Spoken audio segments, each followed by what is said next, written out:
माननीय मुख्य न्यायिक मजिस्ट्रेट अव सचिव पीयूष शर्मा ने बताया कि राष्ट्रीय विधिक सेवा प्राधिकरण नई दिल्ली के तत्वावधान में एक ऑनलाइन वेबिनार का आयोजन माननीय न्यायमूर्ति एन.वी. रमाना, न्यायाधीश सर्वोच्च न्यायालय अव कार्यकारी अध्यक्ष राष्ट्रीय विधिक सेवा प्राधिकरण की अध्यक्षता में आयोजित किया गया।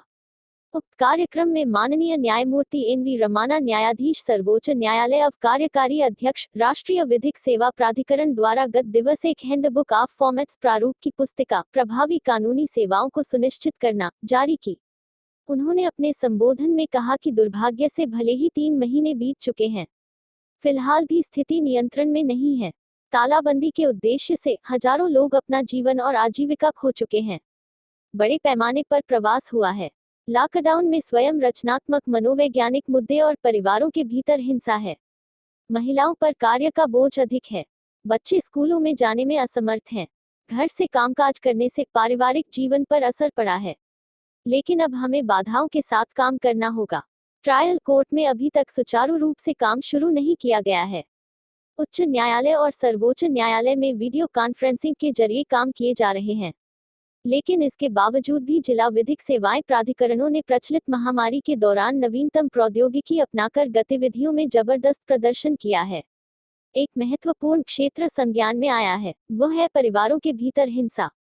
बाल शोषण के मामलों में वृद्धि देखी है। ऐसे समय के दौरान जब पीड़ित हमारे पास नहीं पहुंच सकते, हमारे लिए उन तक पहुंचना अत्यावश्यक है। कानूनी सेवाएं प्राधिकरणों के लिए एक और ध्यान देने योग्य क्षेत्र है पूरे देश में जेलों में अति भीड़ को कम करने को सुनिश्चित करना।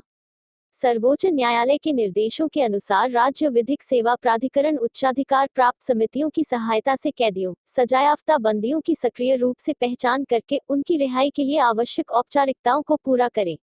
यह समान रूप से अनिवार्य है कि कानूनी सहायता प्रदाता दस्तावेज और उनके हस्तक्षेप के लिए रिपोर्ट करे जो आवश्यक हो। विभिन्न नालसा योजनाओं और ढांचों को प्रभावित करते हुए हैंडबुक पुस्तिका मानकीकरण की ओर पहला महत्वपूर्ण कदम है। प्रारूपों के उपयोग से एकरूपता लाना। यह एक पुस्तिका है, मानव संसाधन के प्रबंधन के लिए और भविष्य में प्रभावी उपकरण सभी के लिए न्याय का एहसास कराने में एक छोटा लेकिन महत्वपूर्ण कदम साबित होगा। इस महामारी ने हमारे सामने कई उभरते मुद्दों को प्रस्तुत किया है। सबसे प्रमुख एक रिवर्स माइग्रेशन है। रिवर्स माइग्रेशन से असमानता व भेदभाव और गरीबी में वृद्धि होगी। इस महामारी ने महिलाओं, बच्चों, वरिष्ठ नागरिकों व अन्य के अधिकारों को प्रभावित किया है। सबको साथ मिलकर निरंतर लक्ष्य अभिविन्यास कार्य योजना, जिसे हम सभी को पूरा करना है। भविष्य के लक्ष्य को पूरा करने के लिए साथ रहने के लिए प्रतिबद्ध रहें। इसके अलावा माननीय न्यायमूर्ति ने यह भी कहा कि 58,797 कैदियों में से 20,972 कैदियों को पैरोल वगैरह, 9,558 व्यक्तियों को रिमांड स्टेज के दौरान, 1559 मामले घरेलू हिंसा के, 16,391 सजायाफ्ता, 1882 श्रमिकों, 310 किराएदारों को कानूनी प्रतिनिधित्व के माध्यम से कानूनी सहायता प्रदान की गई। 15,100 राष्ट्रीय कानूनी सहायता हेल्पलाइन के माध्यम से जरूरतमंदों को सहायता प्रदान की गई। उन्होंने हैंडबुक पुस्तिका पर प्रकाश डालते हुए कहा कि उक्त हैंडबुक नालसा राष्ट्रीय विधिक सेवा प्राधिकरण द्वारा तैयार करवाई गई है, जिसमें सेवा प्रदाताओं के कार्यों और विधिक संस्थानों के बारे में जानकारी रखी गई है।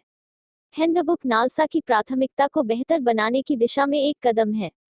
कमजोर वर्गों के हर व्यक्ति के अधिकारों को सुनिश्चित करते हुए प्रदान की जाने वाली सेवाओं को प्रभावी कानूनी प्रतिनिधित्व प्रदान करना है। वेबिनार में सभी सम्मानित अतिथियों ने एक रूप में हैंडबुक के महत्व को दोहराया। उक्त हैंडबुक कानूनी सेवाओं की गतिविधियों के प्रबंधन के लिए भविष्य में एक प्रभावी उपकरण साबित होगा। संपादक सुनील कुमार जानगड़ा की रिपोर्ट। कोरोना का टाइम है, बुलाती है मगर जाने का नहीं। कि कोरोना का टाइम है, बुलाती है मगर जाने का नहीं, और जाने का तो 1 मीटर दूर से, वायरस घर लेके आने का नहीं।